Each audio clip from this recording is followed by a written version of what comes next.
Silchar medical college হাসপাতালে জন্ম দুই মাথাওয়ালা শিশুর। সোমবার শিশুটির জন্ম হয়, তবে শিশুটি মাত্র 15 মিনিটের অতিথি হিসেবে ছিল পৃথিবীতে। জানা গেছে শিশুটির জন্ম দেন তারাপুর এলাকার বাসিন্দা ফরিদা বেগম নামে এক মহিলা। তিনি কামাল উদ্দিনের সহধর্মিণী। শিশুটির জন্ম দেওয়ার পর প্রায় 15 মিনিট শিশুটি জীবিত ছিল, এরপর তার মৃত্যু ঘটে। মেডিকেল সূত্রে জানা গেছে জন্মের সময় শিশুটির ওজন ছিল 2 কেজি, তার হৃদয় ছিল একটি। বর্তমান শিশুটির মা সুস্থ রয়েছেন, তিনি শিলচর মেডিকেলে চিকিৎসাধীন। গত পরশুদিন রাত্রে একজন পেশেন্ট এসেছিলেন, Farida Begum, wife of Kamal Uddin. Address ছিল তারাপুর, কাছাড়। 5th প্রেগনেন্সি ছিল ওনার। উনি ডিফিকাল্ট লেবার নিয়ে প্রেজেন্ট করেছিলেন আমাদের মাদার অ্যান্ড চাইল্ড হসপিটালে। অ্যান্ড ইমিডিয়েটলি সিজারিয়ান সেকশন করা হলো।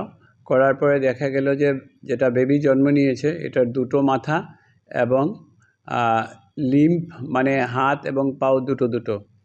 তো বেবিকে রিসাসিটেশন করার পরে সোনোগ্রাফি করা হলো। এখানেও দেখা গেল যে বেবির সিঙ্গল হার্ট এবং লাং যেটা ছিল এটা ইমেচিওর ছিল, কারণ বেবিটা 32 উইকস প্রেজেন্টেশন ছিল অ্যান্ড গ্রোথ অল্প কম ছিল, 2.3 কিলো ছিল। তো 15 মিনিটের ভিতরেই বেবিটা আনফর্চুনেটলি মারা যায়। এটা খুব রেয়ার টাইপ অফ প্রেজেন্টেশন। এটা বলে ডাইকেফেলাস প্যারাফেগাস টাইপ অফ ফিটাস। সো আমার জানা মতে শিলচর মেডিকেল কলেজে এটাই ফার্স্ট টাইম এই টাইপের বেবি জন্ম নিয়েছে।